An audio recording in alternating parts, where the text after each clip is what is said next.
What's up, everybody, and welcome back to A Beer a Day with TK. It's a beautiful spring day here in Findlay, Ohio. I'm hanging out in the beer shed, getting ready to check out a new beer. Now, the beer I have today is called Ring the Bell American Lager, and this is for Conshohocken Brewing out of Conshohocken, Pennsylvania.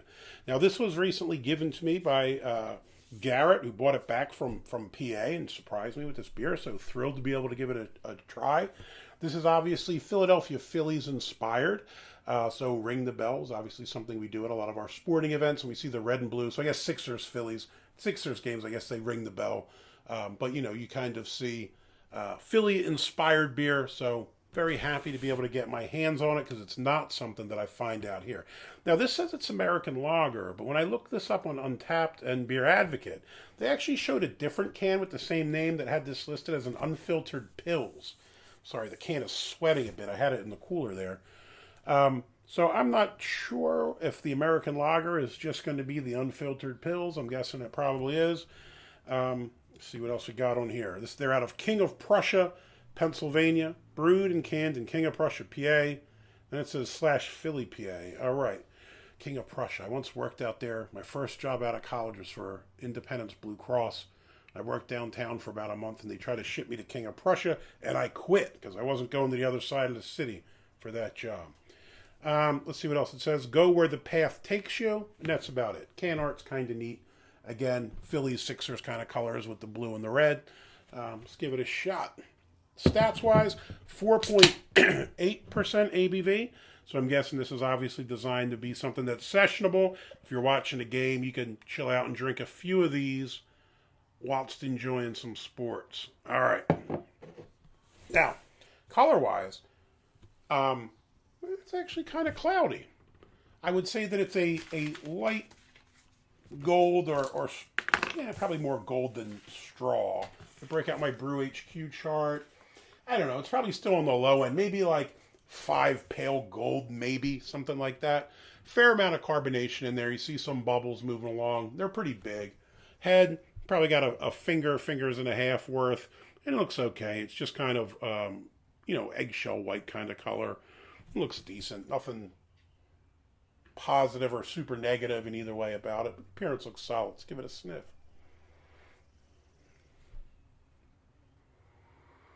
The bees are out and about. There's one flying around the shed ready to do me in. The nose isn't too powerful. It's just kind of like light doughy malt. Maybe a little hint of citrus as well. Nothing crazy one way or another. Smells all right. Let's give it a shot. Cheers.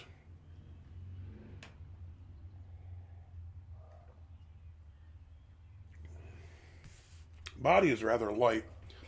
I think I was looking up earlier on when I was looking up the score. So on Untappd, this gets a 3.61, pretty decent score. Beer Advocate 3.72.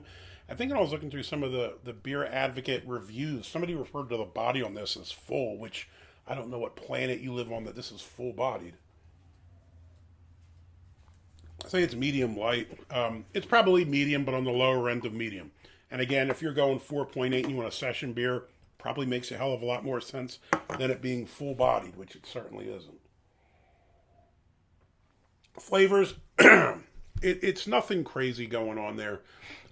You do get a bit of that kind of doughy malt again. You get maybe a little bit of sweetness, like a little bit of a slight honey sweetness. It's almost like if you ever have honey wheat bread or something like that. It's like lightly sweet, lightly kind of like bready. That's kind of what the taste is like to me. Now, I will say this. At the end, you get a little bit of bitterness, which I'm not quite sure how I feel about it. When you first drink it, it goes down pretty smooth. You might get a tiny bit of a light citrusy point there as well. Not super defined, but like you get a little bit of a citrusy thing to it. And at the end, you get like kind of the hop bitterness. But the hop bitterness goes down a little bit weird. I think the finish on this isn't great. Everything else before it is pretty solid. Now, is the finish so off-putting that I don't like it? No, not even remotely close. It's just a little bit of that bitter beer face kind of thing at the back. When you first drink it, it's kind of more, I think, a little bit more sweet and a little bit more neutral. But then you get a little bitterness at the end, which isn't off-putting. It's just probably not expected. I'll say that. But for me, decent beer. Thrilled to be able to try it. Thanks for sharing this again with me, Garrett. I appreciate it. I would give this a big thumbs up.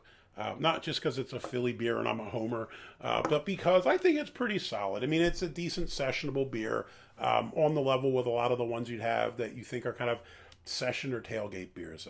The only difference is I think this maybe is a slight notch above some of those others in that you pick up some of the flavors a little more. It ends a little bit weird, but decent beer overall. So big thumbs up on the beer. If you like the video, give me a thumbs up, hit that like button. If you want to see more videos like this, please hit subscribe. And as always, got any comments or questions, jump in down below. Have you tried Ring the Bell? If not, do you have any other sports themed beers that are your favorites? I love trying them. There's been a lot of NIL beers out recently with the colleges, and I know a lot of sports teams do them. I'm a sucker for these. So let me know what your favorite one is in the comments. Hey, till next time. Cheers.